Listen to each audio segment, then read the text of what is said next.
3 million pages of evidence, thousands of unsealed flight logs, millions of data points, names, themes, and timelines connected. You are listening to the Epstein Files, the world's first AI-native investigation into the case that traditional journalism simply could not handle. Welcome back to the Epstein Files. Last time, we walked through how Epstein's real estate empire used shell companies to hide his wealth and his crimes. Today, we're following the insurance trail, how a convicted sex offender maintained coverage across a $600 million empire, and why JPMorgan is now suing its own insurers over Epstein settlements. As always, every document and source we reference is available at epsteinfiles.fm. So in November 2024, JPMorgan Chase files a lawsuit in New York Supreme Court against its own insurance companies Liberty Mutual, Chubb, Federal Insurance, Westchester Fire. The bank had already paid $290 million to settle with nearly 200 Epstein victims, and now it wants its carriers to cover the tab. The insurers said no. Their argument: you don't get to facilitate a sex trafficking operation and then file a claim. It's an unprecedented move, and it really forces the central forensic question of this entire financial saga. Which is what? When an institution, a major global bank, is found to have enabled a criminal enterprise like this who picks up the tab, who actually pays for it in the end? Because $290 million is not a small number. It's a huge number. And the question is, does that come from shareholders? Does it come from the executives who made the decisions? Or, as JPMorgan is arguing, does it come from the insurance carriers who wrote their professional liability policies? It just feels, on the surface, completely counterintuitive. It does. You pay a massive settlement for allegedly facilitating a trafficking ring, and then you turn around and file your own insurance claim. From a business perspective, though, it's a calculated risk. They are pushing the definition of what professional liability actually covers. They're trying to frame it as an error. A catastrophic error in banking compliance, a wrongful act in the course of providing their professional services. They want this treated as a business loss. But the insurers, they're not seeing it as a simple business loss. No, they see it as complicity in a crime. And that's where the two sides are fundamentally at odds. So to really understand this, we need to look at the documents. What are we pulling today? Okay, so the primary file is the lawsuit itself. JPMorgan Chase Bank, N.A. versus Liberty Mutual Fire Insurance Company, et al. That's New York Supreme Court, case number 659255-2024.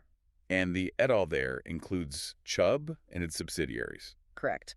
Federal Insurance and Westchester Fire are both Chubb units, but to understand the context for that lawsuit, you have to look backward. So we're also bringing in the NYDFS enforcement action against Deutsche Bank. The New York Department of Financial Services. Right. And finally, the accounting records from the Epstein Victims Compensation Fund. Those three files together give you the full financial picture. Okay, let's start with the JPMorgan suit. The filing is November 2024. JPMorgan is the plaintiff. They're suing their own carriers. And the claim isn't just for the $290 million settlement they paid to the Jane Doe class action. It's for the legal fees, too. It's for the legal defense costs, which you have to assume are in the tens of millions of dollars. The legal architecture for a case like this is immense.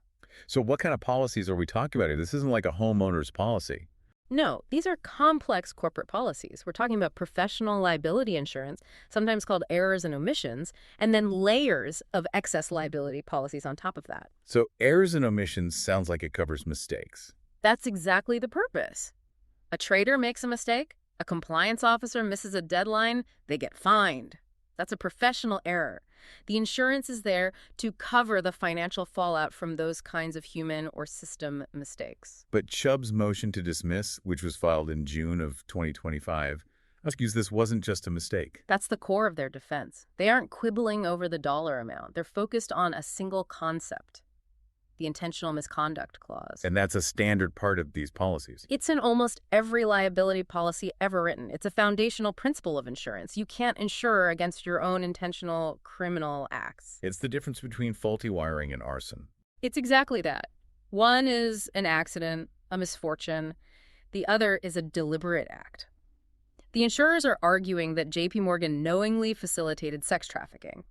That continuing to bank Epstein with all the red flags, all the public information, that wasn't an accident. They're framing it as a conscious business decision. A commercial choice. They chose to accept the risk in exchange for the profits and connections that came with keeping Epstein as a client. And the insurers are saying you don't get to file a claim for the consequences of that choice. But this is where the legal strategy comes in. JPMorgan was very careful in their settlement with the victims. Extremely careful. They settled the case, they paid the $290 million, but they did it without admitting any liability. That's the pivot point for their entire case against the insurers. I've read the settlement agreement. It's a masterclass in legal wording. There's regret. They say they should have done better. Right, but there's no admission. Nowhere in that document does it say, we admit we knowingly facilitated a sex trafficking operation. And that's not just semantics. That's a specific legal mechanism. It is. It's designed to bypass the final adjudication exclusion in the insurance policies. Explain that. Most policies state that coverage is voided if there is a final adjudication, meaning a court judgment or a verdict that proves the insured party committed a crime.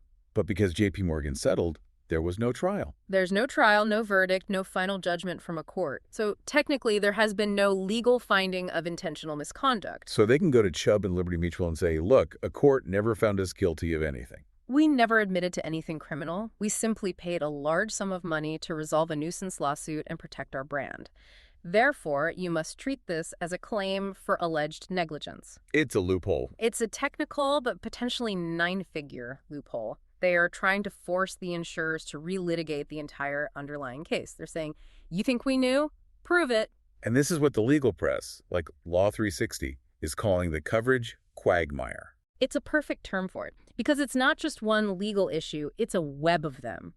It's about intentionality, but it's also about the very nature of the harm itself. The attorney Lilith Asadorian, quoted in that article, she put it very simply. She did. She said, the insurance companies would say this is not the anticipated risk our policies are meant to protect you for. Which seems logical.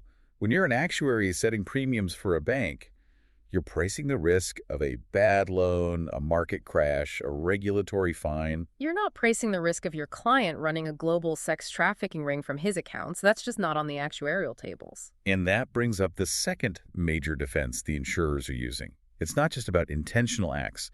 It's about bodily injury. Right. This gets into the weeds of different policy types. Many of these corporate insurance packages include a CGL policy. Commercial general liability. And CGL policies are designed to cover bodily injury. There's no question the victim suffered horrific bodily injury and emotional distress. So on its face, it sounds like that should be covered. But there's a catch, and it's a big one. CGL policies require that the bodily injury result from an occurrence. And occurrence is a very specific legal term. It's a term of art in insurance law. It means an accident. So a customer slips on a wet floor in the bank lobby and breaks their leg. That's an occurrence. That's an accident. The bank didn't intend for that to happen. But sexual abuse, trafficking, coercion, those are the opposite of an accident. They are intentional criminal acts. So the insurer's argument is that because the perpetrator, Epstein, inflicted the harm intentionally, there was no occurrence. And if there's no occurrence, the policy is never triggered in the first place. They're saying you can't accidentally enable a sex trafficking ring.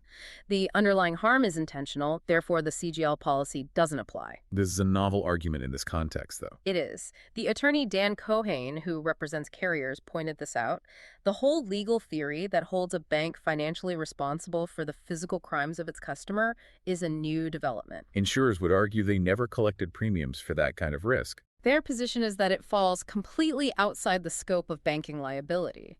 If a court forces them to pay this claim, it fundamentally rewrites the risk profile for insuring any financial institution in the world. So you have a complete standoff. JPMorgan paid the settlement. The insurers are refusing to pay them back. The case is now sitting in New York Supreme Court. And if the insurers prevail, that $290 million loss plus the legal fees comes straight out of the bank's bottom line. Which means the shareholders pay. The shareholders eat the cost of the compliance failure. And while that case is unfolding, we have a perfect forensic case study of how these failures happen in the first place. We have to look at Deutsche Bank. Exactly. This isn't speculation. This file is closed. We have the consent order from the New York Department of Financial Services, dated July 7th, 2020. And this was a big deal. Deutsche Bank was fined $150 million. It was the very first enforcement action by any regulator against a financial institution for its dealings with Jeffrey Epstein. The timeline here is just critical to understanding this. When did Deutsche Bank bring Epstein on as a client? August 2013. August 2013. So let's put that in context. This is after JPMorgan had already fired him as a client. Right. JPMorgan cut ties with him. And more importantly, this is 5 years after his 2008 conviction in Florida for soliciting a minor. He was a publicly known registered sex offender when he opened his accounts at Deutsche Bank. And the bank's own internal documents show they knew that. The NYDFS consent order is explicit. They immediately labeled him high risk. That's the highest risk category you can have. It is. And they also designated him an honorary PEEP. Politically exposed person. Which is another layer of scrutiny. It's for clients connected to government officials. So you have the 2 highest risk flags possible on this account from day one. That's supposed to trigger enhanced constant monitoring. So they put the right label on the file. But then what happened? Then you look at the transactions. Let's pull the ledger for one of his main accounts, the Butterfly Trust. The source file is EFTA 013566935. The Butterfly Trust. This was a discretionary trust he used to pay for, well, everything. And the transaction ledger reads like a roadmap for the entire operation. What do we see in there? We see large payments to individuals who were later publicly named as his co-conspirators. We see over $6 million paid out to dozens of different law firms. But it's the smaller, recurring payments that really stand out in the report. That's where the compliance failure is so obvious. We see thousands of individual payments with descriptions like school tuition, hotel, and rent. And the recipients. The report notes numerous payments to women, many with Eastern European surnames, who had no apparent business connection to Epstein or his companies. So if you're a compliance analyst looking at this, what are you supposed to think? You're supposed to think, this is a massive red flag for human trafficking. A registered sex offender is paying the living expenses for young women around the world. That fits the typology perfectly. So you're supposed to ask for documentation. You're supposed to ask for a lease agreement, an invoice for the tuition, something to justify the payment. But the NYDFS found that Deutsche Bank's compliance team just didn't. They processed the payments. It seems like there was a total breakdown between the compliance department and the business side. The documents suggest exactly that. The compliance team puts the high-risk sticker on the file, but the relationship managers, the ones who care about the fees and the revenue, they ensure the transactions go through smoothly. The label becomes meaningless. And then there's the cash. The cash is, from a forensic standpoint, the most damning part. The KYC 360 analysis of the NYDFS report lays it out. Over a 4-year period. Over 4 years, Epstein's accounts processed more than $800,000 in cash withdrawals. And not in large, simple chunks. No, that's the key. You see a clear pattern of structuring. We see withdrawal after withdrawal for amounts like $7,500 or $8,000. And that number is specific for a reason. It's just under the $10,000 reporting threshold. Any cash transaction over $10,000 requires the bank to file a currency transaction report, a CTR, with the federal government. So making lots of smaller withdrawals is a way to try to fly under the radar. It's a federal crime called structuring. It's a deliberate attempt to evade those reporting requirements. And for a bank's monitoring system to see that pattern from a high-risk client and not shut it down is a profound failure. They just kept dispensing the cash. They did. And there's one incident in the NYDFS report that is just unbelievable. What's that? One of Epstein's lawyers comes into the bank to withdraw $100,000 in cash. $100,000 in a single transaction. And the bank, to its credit, actually did ask a question. They asked, what is the purpose of this withdrawal? And the answer? The lawyer claimed it was for tips and household expenses. For $100,000 in cash. It's not a credible explanation. At all. In an audit, that's an immediate escalation. But the report states the bank accepted the explanation and processed the withdrawal. They handed over the cash. This all circles back to the JPMorgan lawsuit. It does. The insurers are arguing that this kind of behavior isn't negligence. When you see structuring, when you see suspicious payments for rent, when you approve a $100,000 cash withdrawal for tips, they argue that's an intentional business decision. You're choosing the client's profitability over your compliance obligations. You are actively facilitating their activities. And the documents also show that Deutsche Bank wasn't just looking at one account in a silo. They had a full picture. Correct. They grouped all of Epstein's entities together under a single umbrella called the Southern Financial Relationship. That's from SourceFile, EFTA 01420941. So under this one relationship, you had the Butterfly Trust, Southern Trust Company, the aviation company Hyperion Air, Neptune LLC. They had a God's eye view of the entire network. Their own Know Your Customer Center in Mumbai was managing this relationship. They could see the money moving between the shell companies to the trust, out to the women. They had all the puzzle pieces. But they didn't act. They didn't terminate the relationship until late 2018, and the report makes it clear that the trigger wasn't an internal audit. It was the negative press coverage from the Miami Herald's reporting. Public pressure, not internal controls. Which tells you everything you need to know about the institution's risk appetite at the time. So let's shift from the institutions to the victims. The banks paid huge settlements. But where did the first round of compensation come from? The first round came from the Epstein Victims Compensation Program. This was the fund set up by the estate itself after his death. And we have the reports on this from Insurance Journal and Politico. The fund was administered by Kenneth Feinberg and Jordana Feldman, who are the go-to experts for these kinds of mass casualty funds. It ultimately paid out between $121 and $125 million. To about 150 claimants. Roughly, yes. The most important forensic question here is, where did that $125 million come from? It came entirely from the Epstein estate. $0 came from any insurance policy. It was all funded through the liquidation of his assets, selling the townhouse, the islands, the planes. But it wasn't just a straightforward payment. There were conditions. There were significant conditions. We have the fund's official protocol archived online. The key element is the legal release that every claimant had to sign. In exchange for the payment, you had to give something up. You had to give up your right to sue. By accepting money from the fund, victims signed away any future civil liability claims against the estate, its employees, and any of Epstein's former companies. It was a transaction. You get a guaranteed confidential payment now, but you can't pursue a larger case in court later. Which, for many victims, is a valid trade-off. It avoids the trauma and uncertainty of a public trial. But from the estate's perspective, it was a way to manage and cap its total liability. And the release had some very specific and unusual clauses. Yes. The protocol specifically required at least 3 women who had active lawsuits against Ghislaine Maxwell to drop those cases in order to receive their payment from the estate's fund. So the estate was using its own compensation fund to protect a key associate from separate legal action. It certainly appears that way. It suggests the fund's purpose was twofold. Compensate victims, yes, but also to act as a legal shield for the wider network. The numbers here, when you put them side by side, are telling. They are. The estate pays out about $125 million. JPMorgan pays $290 million.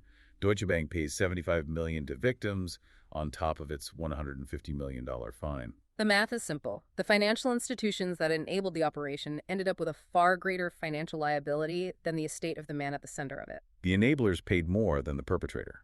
Substantially more.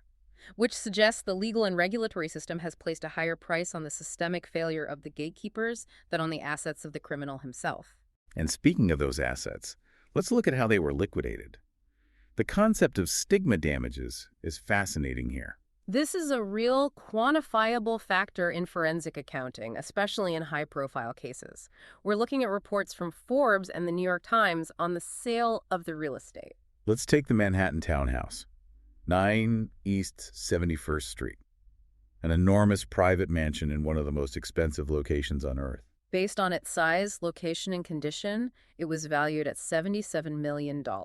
That was its fair market value. But that's not what it sold for. It sold for $51 million. A $26 million difference. That $26 million is what we would call the stigma discount, or the taint. The physical asset is unchanged, but its history has permanently impaired its market value. And standard property insurance doesn't cover that. Not at all. Insurance covers physical loss. A fire, a flood. It does not cover a loss in market value due to the property's reputation. That $26 million loss was absorbed entirely by the estate and, by extension, the victims' fund. We see the exact same principle at play with the aviation assets. Specifically, the Gulfstream IV, tail number N212JE. The so-called Lolita Express.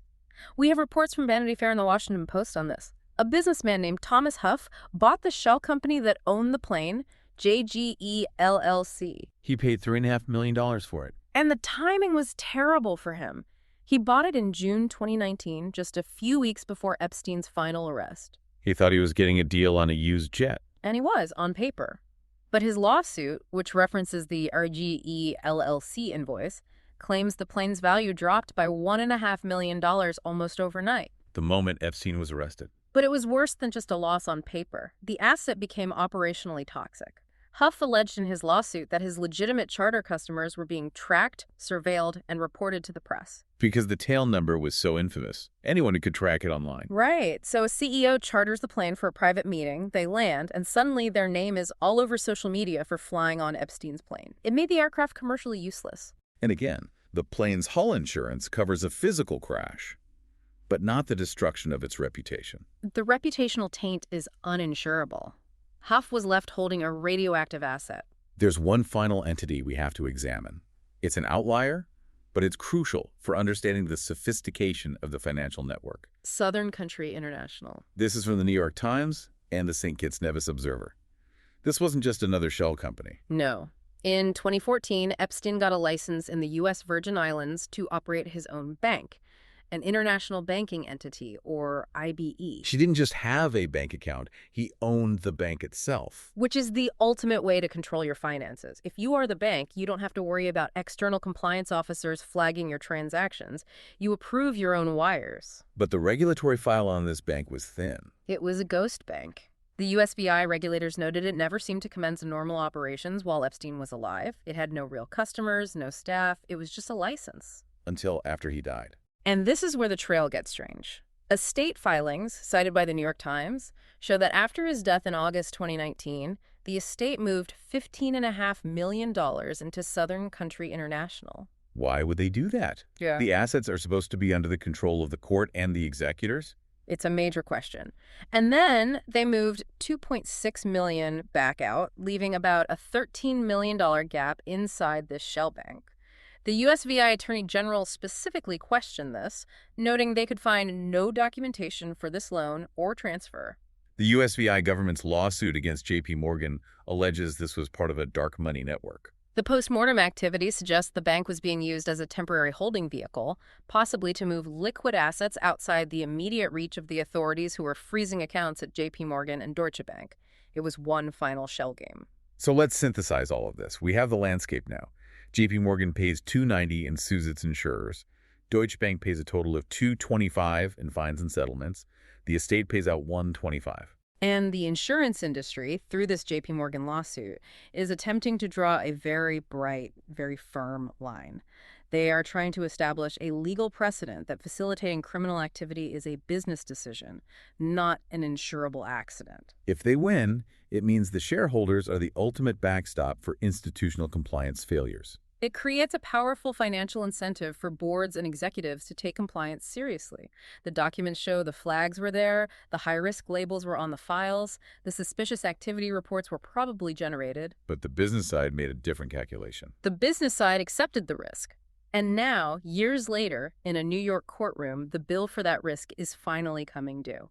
The final accounting shows that the institutions that provided the financial plumbing for this operation faced a higher dollar penalty than the estate of the man at its center. A remarkable outcome. The JPMorgan versus Chubb and Liberty Mutual case is still active. The Deutsche Bank file is closed. The victims fund is closed. The trail of money has largely run cold, but the legal precedent being set in this insurance fight will echo for a long, long time. Next time, the legal reckoning.